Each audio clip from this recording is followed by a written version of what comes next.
We're slightly more clever than brutal, but neither of these are gonna work. Let's do it anyways. Dearest queen, you croon, I am not without mercy. I am able to kill you and everyone you protect.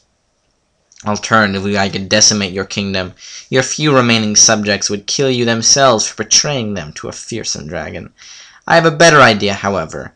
In exchange for a somewhat burdensome amount of treasure, I will rule you from afar. You will become my kingdom and my subjects. And in return for your obedience and tribute, I will protect you. What do you say? The soon-to-be ex-queen's eyes are bulging. Great dragon, she stutters. That is a very kind and generous offer. We will be blessed to have as mighty a protector as you. May we have some time to decide? Give her some time. I hope this is going to be the same as it is when I have high cleverness, or we might be in trouble. Of course, you say. Good. We're smart enough to not fall for her trickery. Of course, you say. This must be a very difficult decision for you. You have 5 minutes. 5 minutes? She sounds shocked. But that is hardly enough time, too. And I don't know why I'm giving her such a male voice. I did the 5 minutes in a very male voice, so I had to make it even more male next time. To betray me and summon your knights? To smuggle out the best of your riches? I agree. You have a choice, queen. You can die or live. You can lose your kingdom or give it to the most powerful protector imaginable. It will only cost you wealth and your pride. What do you choose? Yes, almighty dragon, I will accept you as my ruler, and perhaps, though through me you will administer to your new kingdom. She raises her voice to anyone who can hear. Kneel before your new sovereign, O people, she shouts. Behold the dragon ruler, Jim. How did she know our name? Did we ever say it? You depart, clutching the first of your tributes in your claw, exceptionally pleased with how the day has gone. You'll have to wait for treachery, of course, but you have a good feeling about this. You've never owned a kingdom before. Finesse increases, infamy decreases. We are an infamous nice guy. You rule over your territory for several uneventful years before your goblin minions begin to report some disturbing news. They have seen another dragon raiding within your territory, seizing tribute that ought to be yours, and eating your prey. Based on their description, you realize that the dragon is none other than your jerk clutchmate, Exilmush.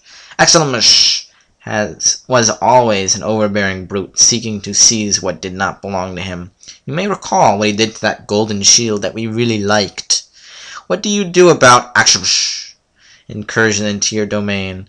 This is intolerable. He must be destroyed. Probably. How dare he enter your territory?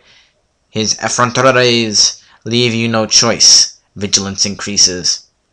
Your rapid response also prevents him from taking some of your tribute. Wealth increases. It should actually be. The other one decreases wealth, and this one does nothing. But let's not argue with magical money appearing out of nowhere.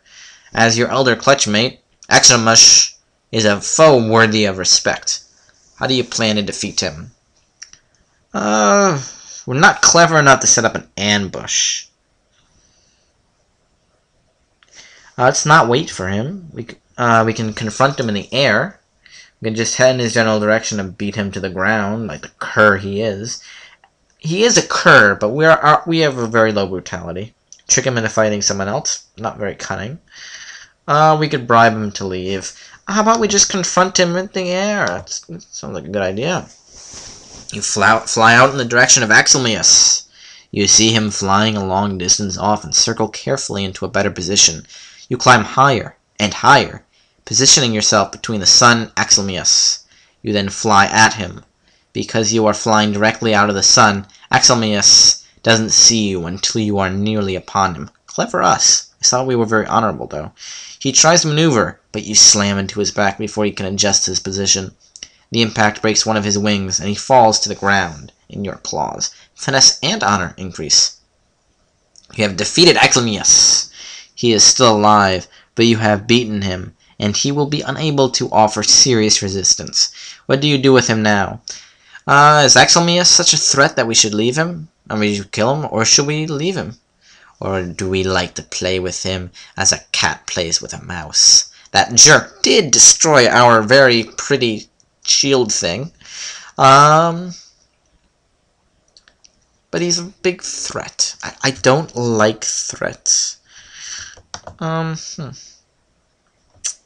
Yeah, we need to have a bit more vigilance here. Let's just kill him. You snap his neck, killing him instantly. He fought well, and was a worthy fellow dragon. I'm surprised that vigilance did not increase. It's not good, because I need vigilance. There's a traveling party of adventurers in town. People are already calling them heroes, telling tales of their past deeds.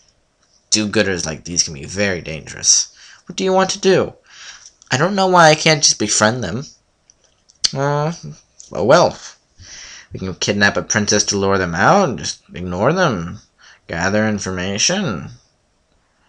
Oh, let's gather information about them. Sounds like a good plan of action. They're pretty tough. You really can't ignore them. They're led by a brash young paladin. They also have a wizard of some sort, a minstrel bard, a priest of the goddess of war, and a rogue. They have the goddess of war on their side. That's not very good. Actually, that's not very important what they have. We could challenge them to a duel. Kidnap a princess to lure them out, or scare them off. We don't have enough infamy to scare them off. Kidnapping a princess is not a good idea. Let's challenge them to a duel. Are you going to fight them directly on the field of battle, or are we going to trap them? We're not very good at fighting. We're not a brutal guy, so let's lure them. Cunning we don't have very much of either, but whatever. I don't know, maybe this will work. Let's try it. You hit and fade, gradually drawing them onto a rickety bridge across a deep chasm. You smash the bridge to particles, sending the adventurers hurtling to their doom. Well, most of them anyway. Unfortunately, you fail to notice that their rogue slipped into our treasure trove. That jerk. He managed to steal a few trinkets before he returned to our lair. At least he was in a hurry, so he missed most of the really valuable stuff. But it doesn't say we lost money on this thing. It doesn't mean that we didn't lose money, though. We also got a bit of infamy. You are lounging on your treasure hoard when you hear the sounds of booted feet coming bravely towards your treasure chamber. The gate is that of a goblin, but what goblin wears boots? The creature who enters is walking bravely forward, clearly scared of you, but secure in the notion that he's doing the right thing. He is armed with a small sword, a long knife, really, and wears a crude helmet that clearly used to be a kitchen implement. He begins to speak. Like all goblins, his voice is nasal, but he puffs out of his chest and begins speak in an important-sounding tone. "Oh, great dragon," he quivers.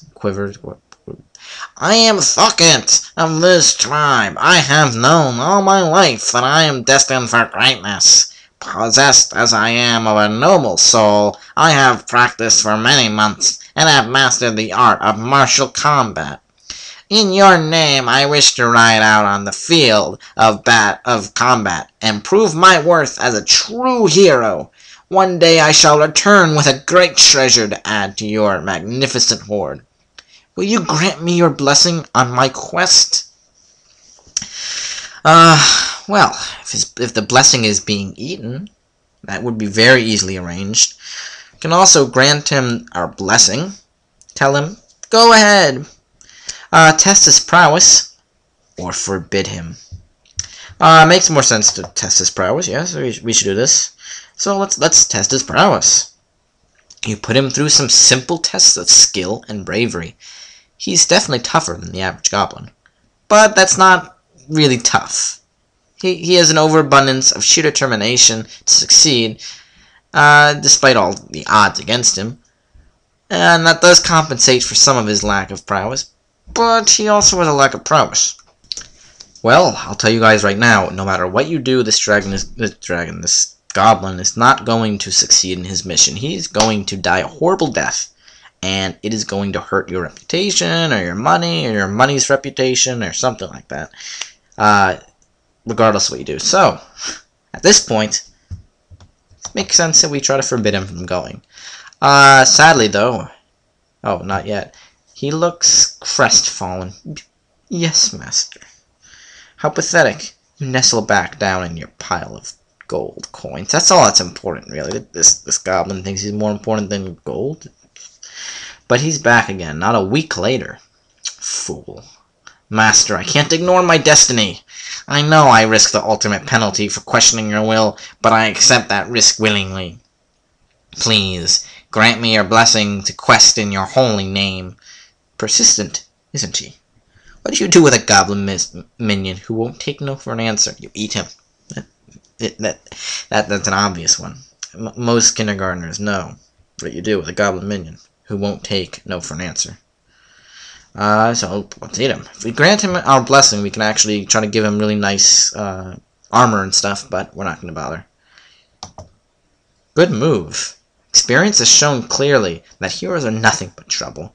He's got a little more meat on him than your average goblin, which makes his cries for mercy a little bit more delicious, though. So we got a good deal out of this. We got a goblin meal, and we did not get a hero. As the sun climbs high, you bask yourself on a rock near your lair. A group of humans slowly make their way up the slope towards you this day. The humans wear armor and carry weapons, but their weapons are their weapons are put in their thingamajigs, and they approach respectfully. These are humans you know. As they enter the cleared area of stone that surrounds your lair, the humans kneel before you, recognizing your glory. "O liege," begins the leader, "accept our praise and hear our petition." You incline your head slightly, acknowledging her and indicating that she may proceed. Ooh, we're very unsexist. We have females in our... seems like this is an army of sorts. Something like that. As your magnificence is surely aware, almighty dragon, we are among the knights and lords that hold lands under your magnificence rule. Oh, she's just a... Oh, she might be a knight, but she's probably just a lord. Probably still sexist, not very progressive. We bring tribute each year, and now we come to beg a boon of you. The knight pauses. Our enemies, people like ourselves, but with a mighty army, have begun invading your territory. They have looted the less well-defended manors, and burned some of the fields. We are readying to fight them, but your magnificent assistance would greatly strengthen our hand. Well, it's like that. We can't tolerate that. One of the other knights interrupts. They are taking our animals and chattels, and destroying the value of our lands. You must aid us. What did he say? Did he say his lands? His chattels? Our chattels. Our nostrils flame, and a wisp of smoke puffs out of them. He dares to refer to blah's blah. A grave insult indeed. How do you respond? We ignore the insults. Lecture the young knight on the nature of feudalism. That would be a very undragony thing to do. I think killing him would be a little more dragony. Kill the individual or kill them all. Well, as fun as it would be to kill them all, they are our humans. Let's just ignore the insult. What is this going to do to our vigilance? This is not very good. I don't like that. Let's just lecture him. Why not? Your animals and chattel is your lands. Surely you mean my animals, chattels, and lands. Don't you